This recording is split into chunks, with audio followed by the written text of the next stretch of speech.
In the middle of these difficult times, I have obtained a new treasure. Oh, what could it be? It's a Superba knitting machine. Actually, I always say Superba, but this one is branded white. The plate on the bottom says model 38, which I have never heard of, but I bought it really because it was a good parts machine to keep my other one going. However, I have some time, and it arrived, and although it's missing parts, it's in pretty good shape.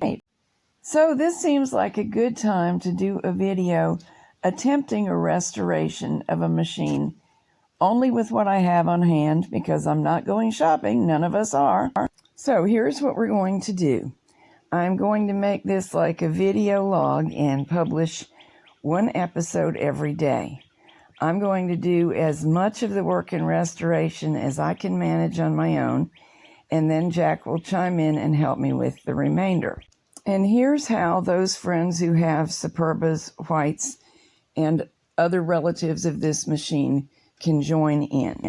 We will open a new topic in the Let's Talk section of the Answer Lady and Friends app, and I will post in it every time I publish one of these, and you may ask questions about restoring your own machine. Jack has agreed to join the discussion on the app, so you will get the benefit of his expertise. For those who don't know about the Answer Lady and Friends app, it is downloadable from my website. It's a place for discussion of all knitting-related things. It's free.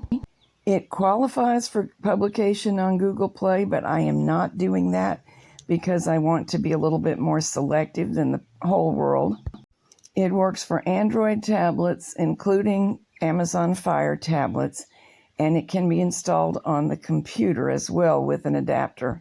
I have playlists explaining all about all of that, everything I know, and I will link the playlist in the program notes for this video. Because it is not coming from Google Play, your Android phone will give you a security warning. I assure you that the friends and I that have been using it all this time have had not the slightest difficulty with it. The warning only means Google doesn't recognize it because it hasn't been posted on Google Play. That is all it means. First step is to remove and clean the needles. To do that, we need to slide this rod out of its channel. There's the little handle hiding there. I'm going to pull it to the left. When it's out and laying next to the comb for comparison, there's quite a surprise. Look how bent it is. But it was working, so I guess it's not a problem. I am trying to imagine how such a thing would happen, though. The history of each machine is always such an interesting thought. So today's job is going to be to get out all the needles and clean them. They look to be in pretty good condition,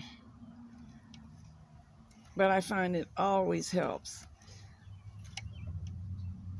Clearly the machine has been sitting.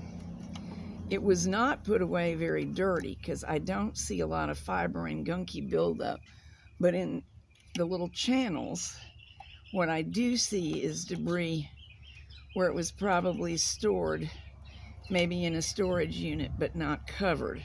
So while there's not a lot of dust, whatever there was in the air has found its way into the machine, and I'm going to want to wash that out. But first, needles out. I think that by the time these have soaked a little, I'll be able to just wipe them off and use them. It's not going to take the advanced cleaning that I showed you in another video. There are 360 needles to remove and clean, 180 on each side. But at the moment, we've got time, plus the investment is so worth it. Notice that I am pushing forward and then manually closing all the latches. That's to avoid damaging the brake spring that's in there. It's quite important. It does the job that on a Japanese machine a sponge bar would do. of controlling the movement of the needles and keeping them hugging the bed tightly. Well, first try, that one didn't want to come out, but the latch was properly closed. I haven't decided yet whether to go in and have a look at the brake spring with the night of replacing it. This one feels pretty good, by which I mean I can feel, let's see what I would call it, consistent resistance. Of course, with the needle retaining bar out, the needles will move around. But the only clue that it might not be in good shape was that one that was hard to pull out. That can be from a problem in the brake spring. I found 3 needles in horrifyingly bad condition. This is the worst of them. All 3 were in the same area of the bed, as though something had been dripped on it. So I dumped them all, including the horrible ones, into my favorite cleaning solution for needles, which is Marvel Mystery Oil.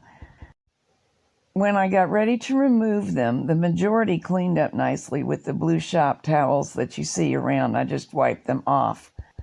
I have a box of magic eraser sponges on hand from other projects, and the really gummy ones responded to those. Thank goodness, because I don't have any emery cloth on hand or any steel wool.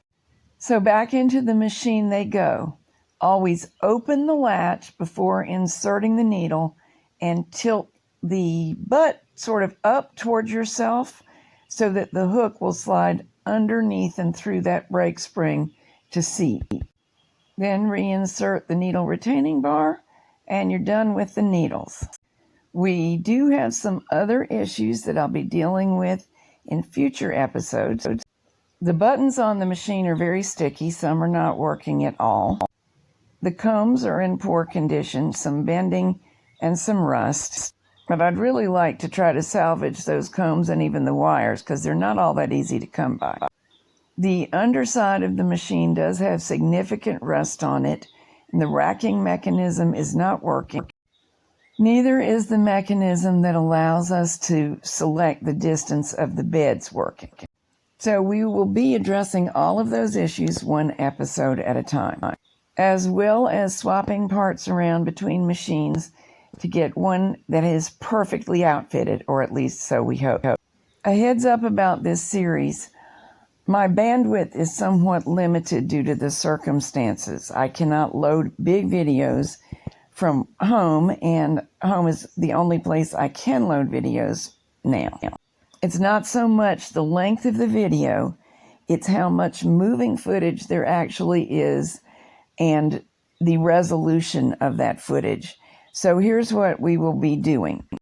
Wherever still pictures are informative, they save a lot of bandwidth, so I will use them. And where an overview of what I'm doing is enough to make it clear to you, we won't use maximum resolution on those videos. I have figured a way to edit so we can retain maximum resolution where it really truly matters for you to understand what's at issue. So keep safe, think positive, creative thoughts, and we'll see you tomorrow with episode 2.